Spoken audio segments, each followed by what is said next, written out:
Gestora no mercado financeiro por quase 30 anos, eu já tive a oportunidade de ajudar muitas pessoas na administração de recursos e rentabilização do patrimônio. Lidar com dinheiro tem sido um desafio para as pessoas desde os tempos mais remotos, e muitos sofrem goleadas e nocautes nessa área. Administrar o dinheiro tem se mostrado mais difícil e desafiador do que propriamente conquistá-lo. A Bíblia fala sobre dinheiro e fala muito. Já dizia o rei Salomão que o dinheiro é necessário para comprar coisas boas, coisas que trazem alegria e suprem necessidades.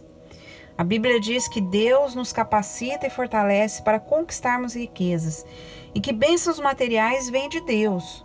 Ou seja, dinheiro é uma bênção para o sustento da família, realização de sonhos, funcionamento das igrejas e até para ajudarmos as pessoas. Mas há um perigo apresentado pela Bíblia e que poucos ousariam contestar.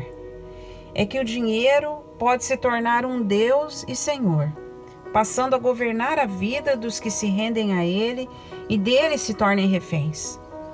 Quem deseja servir ao Deus vivo e verdadeiro deve fugir da tentação de servir ao dinheiro. Nenhuma riqueza do mundo compensaria o prejuízo da relação com Deus ou com as pessoas. E eu compartilho aqui alguns princípios bíblicos que eu recomendo para uma boa relação com os recursos materiais e para que o dinheiro e as riquezas sejam bênção e não maldição. Primeiro princípio do contentamento. O contentamento é um aprendizado e o apóstolo Paulo foi aprovado com louvor nessa matéria. Aprendi o segredo de viver contente em toda e qualquer situação, dizia ele. Nem todo o dinheiro do mundo seria suficiente ao descontente crônico, aquela pessoa que nunca se satisfaz. Gratidão é um sentimento e, mais que um sentimento, é uma atitude ensinada exaustivamente pela Bíblia e que impacta diretamente no uso do dinheiro e demais recursos materiais. Desenvolver um sentimento positivo em relação àquilo que já foi conquistado, obviamente sem prejuízo de buscar mais, é, ao meu ver, um princípio fundamental e essencial para uma boa relação com o dinheiro. Quem tem um bom nível de contentamento não se torna refém do dinheiro e tem equilíbrio de prioridades. Importante ressaltar que o contentamento de Paulo jamais gerou comodismo para ele. Ao contrário, à medida em que se via contente com o que Deus fazia, ele avançava para o alvo e para mais conquistas espirituais. Igualmente, na área financeira e material, estar contente não significa que não possamos nos qualificar para mais e mais conquistas. Este é o princípio do contentamento. Eu busco mais, porém sou grata com o que tenho. Segundo princípio, o princípio da retidão e da honestidade. Vivemos em um mundo totalmente corrompido e enriquecimento é, para muitos, fruto de corrupção e exploração do próximo. A desigualdade impera no mundo. É melhor ter pouco com retidão do que ter muito com injustiça, diz a Bíblia. Deus abomina o enriquecimento ilícito e não ignora o choro das pessoas que são exploradas ou injustiçadas.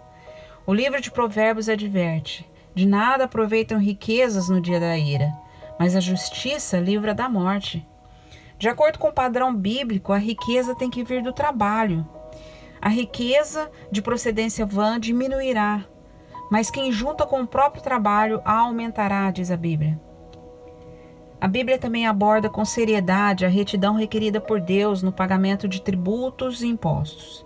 E recomenda pagarmos a quem devemos, a quem tributo, tributo, a quem imposto, imposto. Este é o princípio da retidão. Meu ganho é fruto de muito trabalho e esforço. Terceiro princípio, o princípio da mordomia. O mordomo administra com zelo, com planejamento, com sabedoria, sabendo que tem que prestar contas. De maneira alguma seria leviano com o bem que lhe fora confiado. Jesus ensinou por parábolas que o administrador bom e fiel multiplica os bens a ele confiados.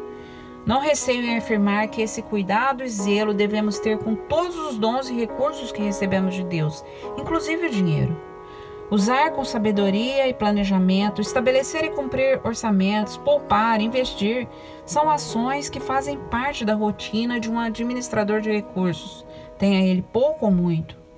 Não é demais lembrar que orçamentos e planejamentos de sucesso têm como ponto de partida o valor das entradas e estabelece percentuais para as saídas, e não o contrário. Dificuldades são uma certeza quando gastamos mais do que ganhamos. Eu acho fantástica a lição de planejamento de Jesus, que aplica à vida espiritual, mas também a qualquer empreendimento nessa vida. Pois qual de vós, disse ele, querendo edificar uma torre, não se assenta primeiro a fazer as contas dos gastos, para ver se tem com que acabar? Exemplos bíblicos como o de José do Egito, Neemias, Moisés, também trazem aprendizado precioso sobre a administração dos recursos, gestão, planejamento e parcimônia.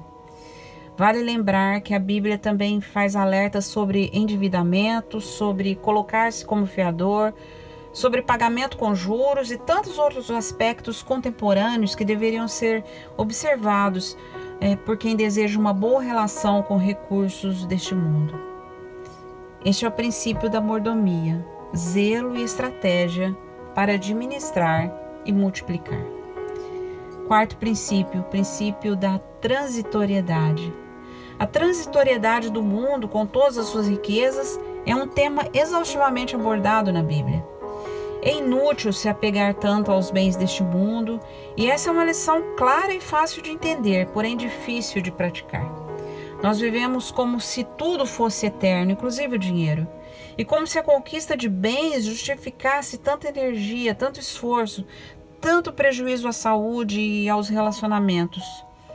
As riquezas desaparecem, diz a Bíblia, assim como você as contempla, elas criam asas e voam como águias para o céu. Palavras de Salomão recomendam equilíbrio nessa área. Ele diz: não esgote suas forças tentando ficar rico, tenha bom senso. O apóstolo Paulo recomendou cautela e orientou a buscarmos valores eternos. Mas os que querem ficar ricos caem em tentação, em laço, disse ele. Mas tu, ó homem de Deus, foge dessas coisas. Segue a justiça, a piedade, o amor, a fé, a paciência, a mansidão. Jesus afirmou que onde estiver o seu tesouro, aí também estará o seu coração. E com uma pergunta retórica, ele ensina o que realmente importa, o que realmente tem valor eterno. Que adianta ganhar o mundo inteiro se perder a alma? Ele perguntou. Tudo que conquistarmos aqui é uma bênção, mas não é eterno. E nem sequer está garantido até o fim da nossa vida. Esse é o princípio da transitoriedade. Tudo aqui é frágil, efêmero e passageiro. Quinto princípio, o princípio da dependência de Deus. Dai-lhes voz de comer, disse Jesus aos discípulos, que precisavam alimentar uma multidão, mas tinham uns poucos pães e peixes. Vai para Sarepta, disse Deus a Elias. Em Sarepta, Elias seria sustentado por uma viúva pobre, que só tinha um pouco de azeite e um pouco de farinha. Busque primeiro o reino de Deus e as demais coisas serão acrescentadas, disse Jesus. E não fiquem ansiosos por causa das necessidades materiais. Depender de Deus, especialmente quando falamos em dinheiro, é um ato de fé. E dependência de Deus é para quem tem pouco e para quem tem muito. Deus não está interessado em nossa conta bancária, mas na disposição do nosso coração. A Bíblia diz que se as riquezas prosperam, não devemos colocar nelas o nosso coração. Nossos olhos e nosso coração estão em Deus. E este é o princípio da dependência de Deus. Com pouco ou com muito, dependemos do Senhor. Tudo é dele e é para ele. Sexto e último princípio, o princípio da generosidade. Dízimos e ofertas estão previstos na Bíblia e são decretos de Deus. Fazem parte do culto e da adoração ao Senhor, são aparados biblicamente como dever, como privilégio, como ato de fé. Mas o princípio da generosidade vai muito além. A Bíblia diz que é mais feliz dar do que receber, e que não vale aqui constrangimento nem tristeza na hora de doar. O padrão de Deus é elevado e é sobrenatural. A ordem é dar com alegria. A prosperidade e o sucesso para Deus é dividir, é se compadecer, é se incomodar com a dor do outro, com a necessidade do outro. Histórias bíblicas como a da viúva que doa 2 moedinhas e Jesus diz que ela deu mais do que todos. A história do azeite e da farinha que nunca acabam na despensa de uma pessoa que se dispôs a ajudar. E a história do menino que deu 5 pães e 2 peixes, ajudando a alimentar uma grande multidão, são histórias que apontam para o zelo de Deus com a generosidade humana. Deus tem um olhar atento ao generoso. E ao avarento também, pois este será julgado. Jesus alertou: acautelai-vos e guardai-vos da avareza. Jesus deixou claro que não adianta chamá-lo de Senhor se negar o socorro ao necessitado. E a Bíblia é clara quando afirma que se alguém tiver recursos materiais, vendo seu irmão em necessidade, não se compadecer dele, não pode afirmar que tem o amor de Deus. Este é o princípio da generosidade. O que é meu, eu divido com o meu próximo. Estabelecidos esses princípios, fica então combinado. Primeiro, o dinheiro é seu escravo e não seu patrão. Você governa o seu dinheiro e Deus te governa. Esta é a ordem salutar. Seja grato, comemore e celebre cada conquista. Exercite o contentamento. Terceiro, não abra mão da retidão e da honestidade. Trabalhe muito. Quarto, administre com sabedoria e planejamento. Prospere, seja um mordomo fiel.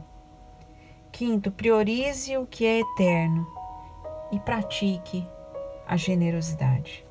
Que o dinheiro e as riquezas sejam bênçãos de Deus constantes em sua vida e que, como diz o livro sagrado, você possa honrar ao Senhor com seus bens.